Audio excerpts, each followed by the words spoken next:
Welcome to Stuff and Whiskey. I'm Erin. I'm Josh. Thank you for joining us today. If you are new here, Erin is more of the social sipper. I am a whiskey nerd. We're not professionals. We're just tasting this stuff blind and reacting to it, and our reactions serve as your review. Yeah. It's a wonderful way to do it, we think. We think it gives you the most honest opinions possible, and because of that, we hope you find value in it as well, or at least a little entertainment when we put our foot in our mouth, inevitably half the time. But this could be almost anything. I mean, this pair of samples right here have been drawn at random from our blind sample pool, full of a bunch of bourbon and rye matchups. And those matchups are created in advance to be interesting. Mm-hmm. Most of them allocated versus available stuff, but some of them are curveballs. Some of them are too expensive products versus each other, or too hard to find products versus each other. That's what we mean by curveballs. Or two shelf products that we're just trying to see which one is the better buy. Or from time to time, we have different versions of the same product. Yeah, those are the real curveballs. Yeah. When it's like the same pour with a little bit of water or air or different like years of like when they were produced. Right, yeah. So it's always really interesting. We hope you find value in it. Like I said, we're going to smell it, taste it, give it a rating, and then we're going to find out the price of each of these, see how that makes us feel about how we feel about what's in the glass, and then we'll find out what we're drinking. Yeah. So let's get glass one, sample one, glass A on the nose. Oh. Wow. It's jumping out of the glass. This gives me the same impression that I got the first time I smelled Rare Breed. This smells like a cocktail to me. It smells like old library books in Britain. I've never been there. You're being awfully presumptuous, But ma'am. if it was a British library, that's what I feel like this would smell like. Oh, I should let the people know. Should let you know. We're going uncut today. We are. Raw and uncut. We're doing it live. So I mean, it's not live. It's live for us. We're living. We're here. We are alive. Allegedly. I mean, I don't always feel like it in my 40s now, but, you know. Gosh, you're a baby. Part of life, right? You're 41. You're a baby. Yeah, she's much older than me, if you didn't know. I'll be 43 in 2 weeks. When this comes out, actually, this is coming. When's your birthday? I know when it is, but what day of the week? Friday. Oh, this is coming out the day before you. Wish Erin a happy birthday down in the comments below. Friday, November 22nd. Yeah, I think this is coming out the 21st, if I'm not mistaken. That's my sister's birthday. She'll be happy birthday, JJ. Exactly 15 years younger than 43. 28? Don't put me on the spot with math. I don't know math, but we're uncut. She's almost 15 years exactly to the day, almost younger than me. We're uncut, and she's trying to embarrass me publicly. Okay, cool. With my poor math skills. Happy birthday, JJ. Hey, cherry, caramel, huge sweet oak, tons of vanilla. Like this smells. It smells almost old-fashioned-esque on the nose. Yeah, I can see that. Yeah. Shall we taste it? We shall. Cheers. Okay.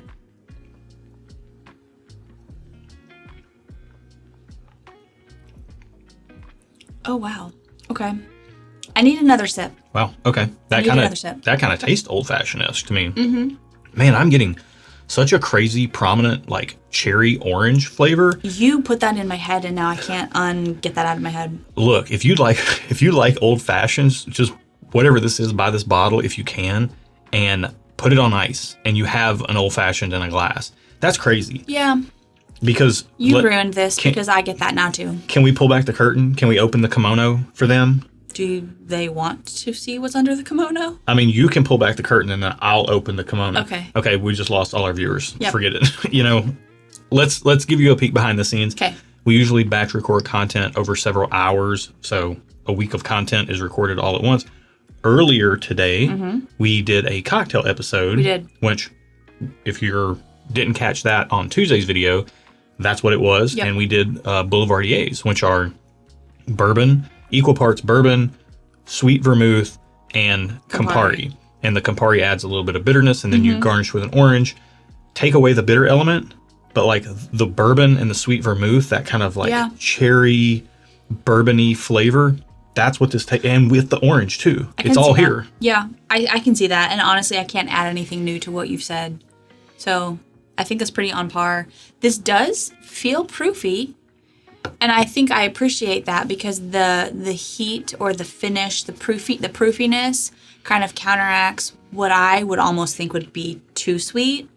but it's balanced with the kind of spice from the proof. Yeah. What I'm going to guess is the proof. You know what's crazy is that I think rare breed, I'm not saying it's rare breed, but that's a great call. Like, it's in that lane. It gave me the same, like, the image I had the very first time I smelled rare breed. I remember where I was, which very rarely happens with anything, to be honest. Yeah. Let alone whiskey. It's like, where were you at when the Twin Towers fell, and where were you at? I remember the first time where I was, the first time I smelled rare breed, and that impression is the same thing I got when I smelled this, which is saying something. Hey, if it's rare breed, you're gonna look like a hero. If it's not, no, I'm not saying it's rare breed. Okay. I'm saying I got it's giving me that same vibe. So it's like it's already like good for me in my book. Okay. It's not, I don't think it's rare breed. It's not giving me the same flavors, but I had the same thought when I smelled it. I mean, it could be. It could be. I don't think it is. I'm going to go on a limb and say, I don't think it is. Okay. Well, again, we're doing this uncut, so you're just going to see the whole process. I think I said we're doing this uncut, right? So you're going to see the whole process, including what we normally cut out, which I'll try to make that less boring than it normally is. But let's go ahead and get in the glass, too. Good luck.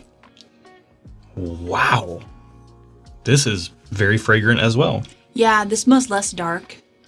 Really? It doesn't smell bright, but in comparison to the first glass, it smells less dark. This smells more prominent to me with a little bit more of like a brown sugar toffee type of note. Right. This smells more fruity to me. This is like a deeper, darker, like a dark brown sugar, if you're going to go that way. And this is maybe more like a light brown sugar, in my opinion. I disagree with that. I'm entitled to my opinion. That's fair. This smells like an old fashioned to me. This smells like bourbon. Okay. This smells less cocktaily, more kind of classic bourbon with that brown sugar toffee. Yeah, I can see that.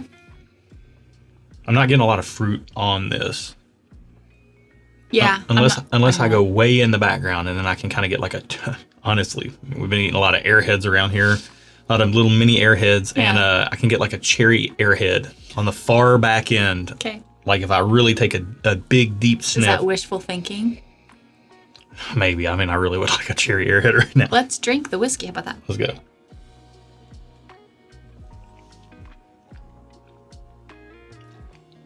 You know what's kind of creepy? Is sometimes when I drink whiskey, I like look at the camera and I feel like I wonder if that's weird to people. I mean, usually that part gets cut out, but we're uncut. So let Aaron know down in the comments below if you think it's weird. Was that creepy?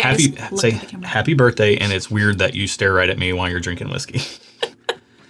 Well, I do, and then I realize it's kind of awkward, and then I look down. Yeah. It's like when you're walking in public and you make eye contact with somebody on accident, and then you're like, oh, this is strange. Abort. Look away. Okay, and I got distracted. I need another Honestly, that first sip for me, I need an acclimation sip because it is similar but different than the first glass. So I think I get more wood influence on this glass. Maybe this is more traditional bourbon notes. I don't know. Man. I'm really digging that first glass. I think that second glass to me, to your point, yeah, it's a little bit more woody, a little bit more sweet oak, a little bit more, I don't... All right. The first glass is like a cocktail. So if we're going out to a lounge, like I want to be drinking that. If we're out on a lounge, we're back here. We're out on a lounge. We're out on, is that what I said? Okay. Yep. All right. We're out on the town. We're out on the town. We're at a lounge, like a speakeasy type stuff. We've got some velvet sofas like we have back here. The first glass tastes like that. The second glass tastes like I'm wearing a flannel shirt in a cabin. In the woods. Well, you know where I would rather be. Which one do you think I like best?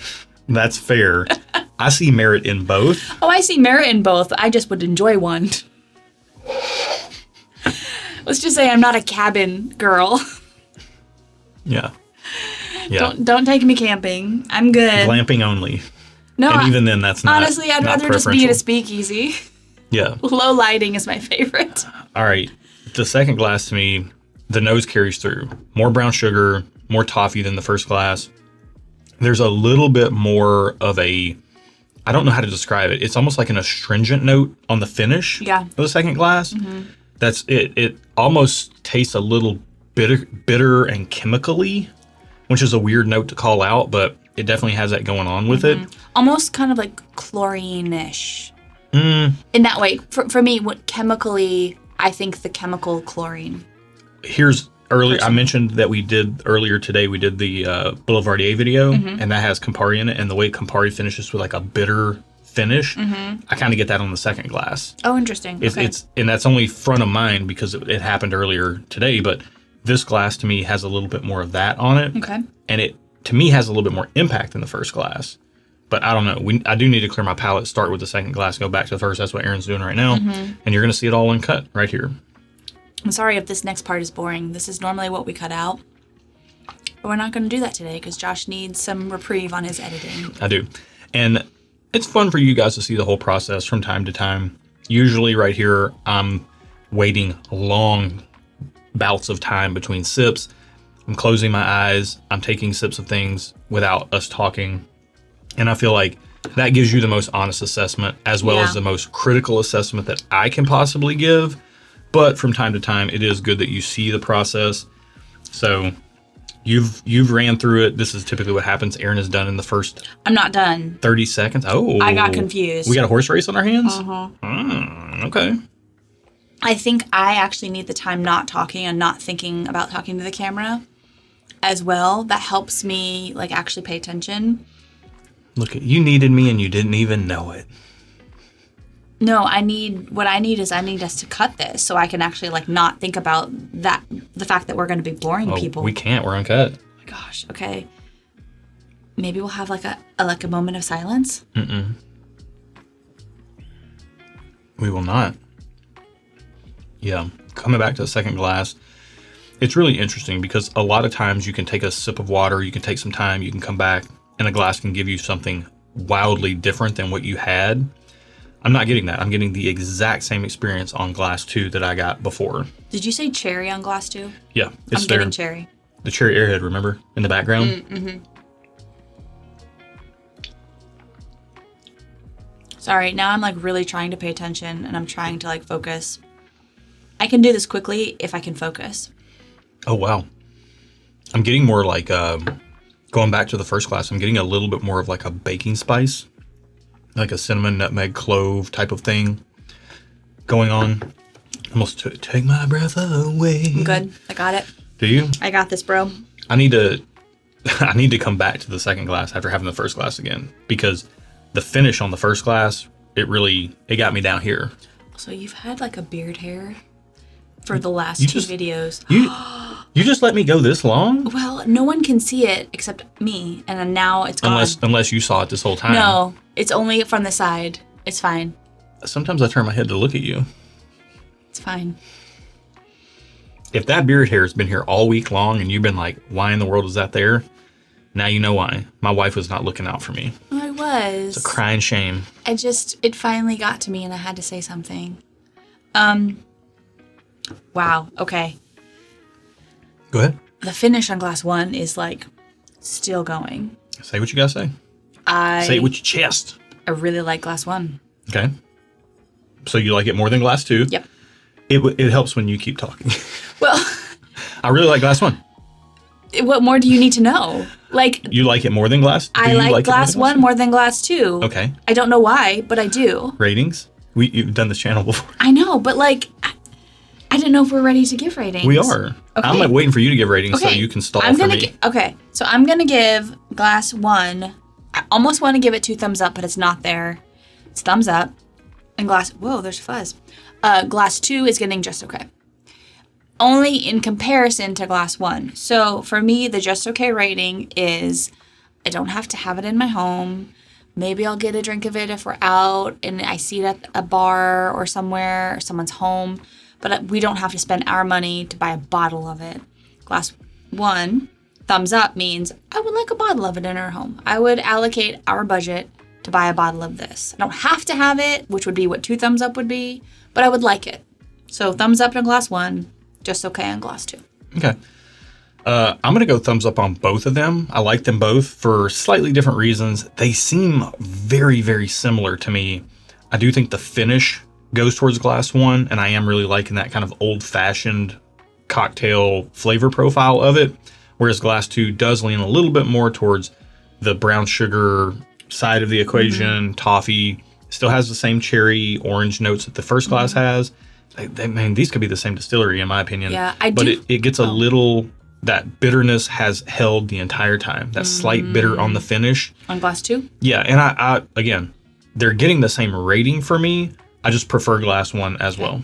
I do think glass 1 for me tends to skew a little bit on the darker side of the flavor palette, which I'm kind of into today. It's rainy, it's fall, like I kind of She's been hounding me for weeks about dark roast coffees better than medium or light roast coffee. I disagree with that statement, even though I like dark whiskey. She's just in her dark vibes right now. I'm in my dark era. I mean, what are you going to do?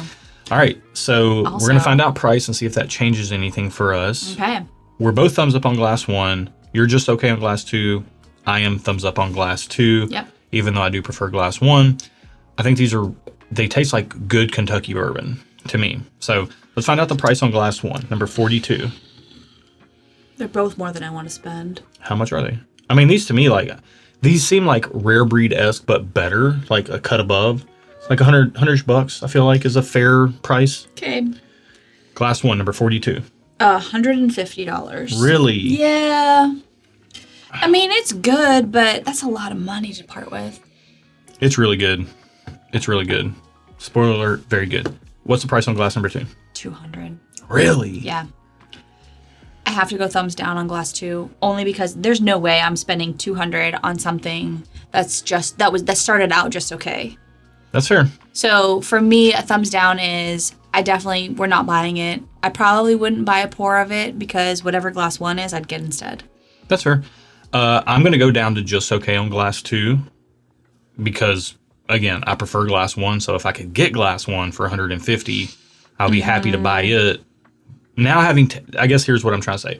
Now having tasted both of them, if they were both on the shelf in front of me, I would buy glass 1 at $150 before I would buy glass 2 at $200. You'd pass on glass 2. And if the prices were flip-flopped, I would still buy glass 1. Yeah. I would pay $50 more for glass 1 over glass 2. However, if glass 1 is hard to find and glass 2 is easy to find, I feel like there's a lot of commonality in these flavor profiles. And if glass 2 is easy to find, you disagree, I know, and that's fine. I'm telling you that I think there's like an 80 to 85% overlap in these flavor profiles, in my opinion. And I think glass 2 would be a very suitable replacement for glass 1. Now, we're saying all this and we don't know what they are. I probably should just say this commentary after. I do feel like, and I wanted to say this for everyone to know, I do feel like glass 1. I know that people love it when we delay the reveal. I know. I got one more thing to say, too. It's their favorite. Go ahead. Glass 2. Oh, they already know. This is a head-to-head. They already know. Oh, they already know what it is. We'll just dig our own hole. Okay.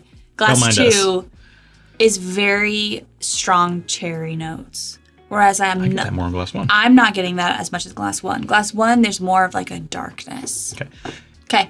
I want to say this before the reveal. Okay.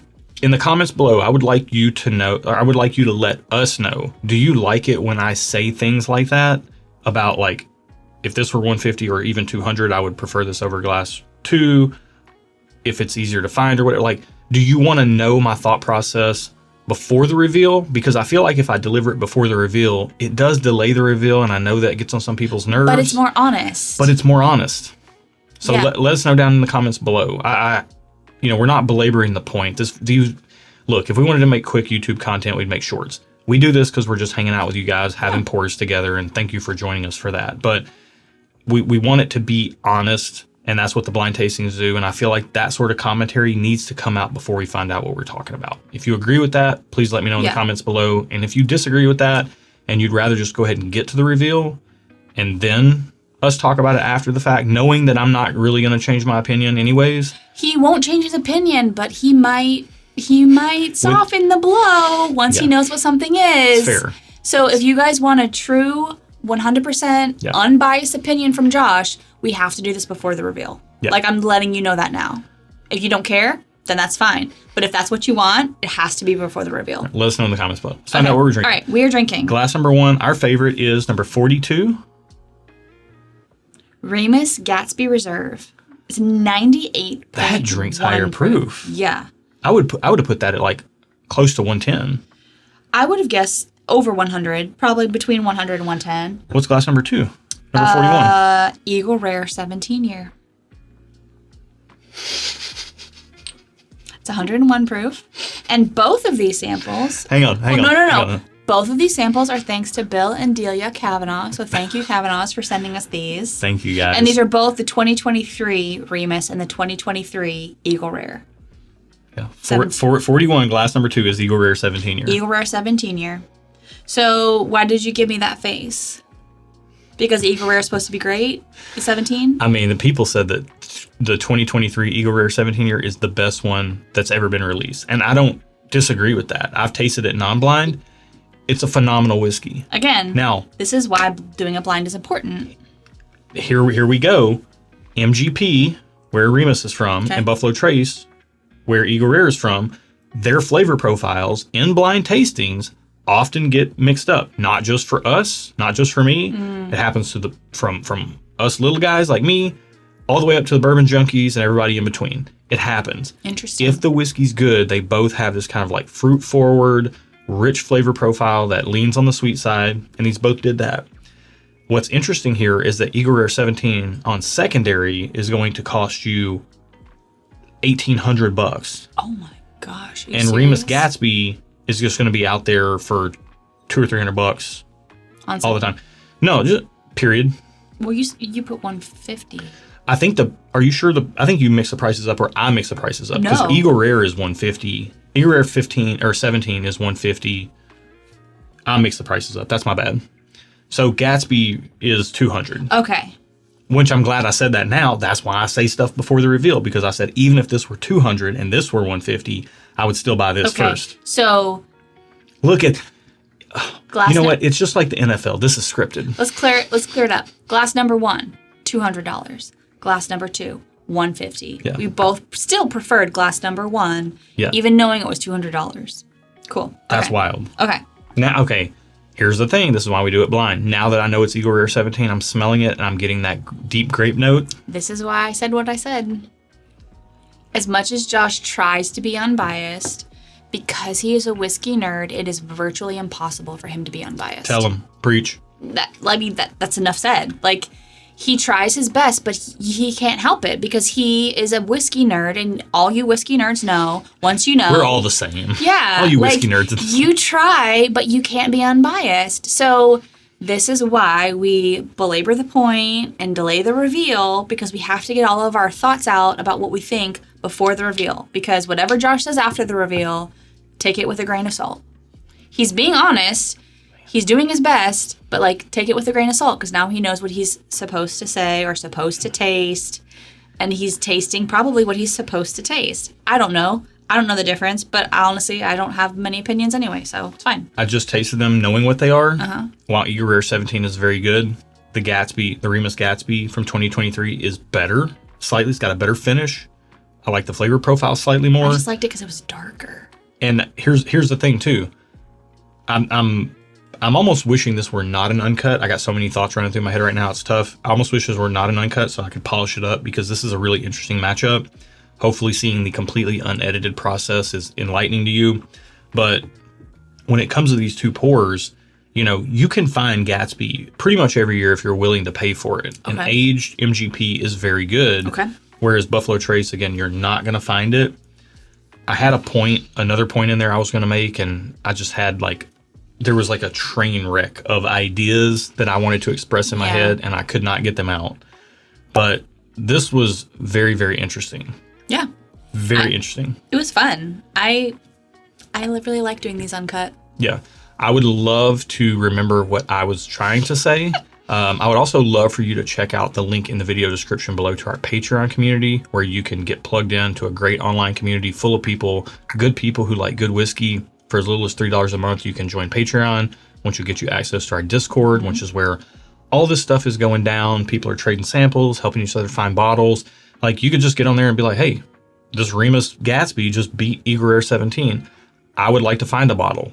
Can you help me? And somebody in some market may be able to help you find one. You never know unless you ask. So it's good for that. That's where we release our barrel picks.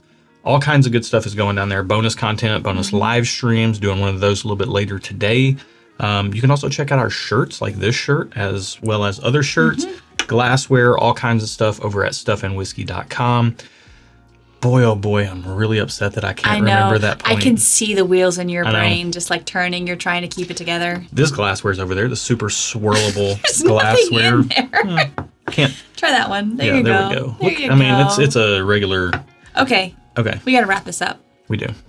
Thank you guys for watching.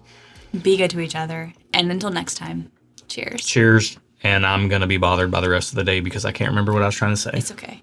You can put it all in the video description. What do you think I was trying to say? I don't know. You know what? What you say is a mystery to me at all times. It was I think it was about when you were mentioning me being a whiskey nerd and me like having to give my honest opinions prior. No, because I know you try to still stay on. Knowing you, I know you try to still stay honest afterwards, but you can't help yourself because you know what you're supposed to be tasting or whatever they say you're supposed to taste. You do that consistently. Now that I know this is a Buffalo Trace product, I'm tasting the blah, blah, blah, blah. And like... Wait, was that your impression of me?